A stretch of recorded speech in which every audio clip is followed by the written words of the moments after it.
Hi friends, ఇప్పుడు మనం తెలుగు గుడింతపు గుర్తులు నేర్చుకుందాం.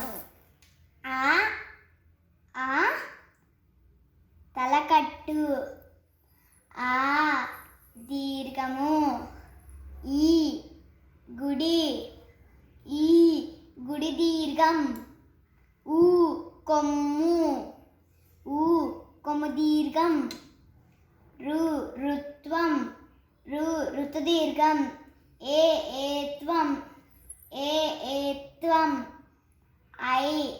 ఐత్వం, ఓత్వం, ఒతు దీర్ఘం, ఔత్వం, సున్నా, విసర్గః. ఇప్పుడు మనం నేర్చుకున్నాం కదా, మీరు నేర్చుకోండి. Please like my channel.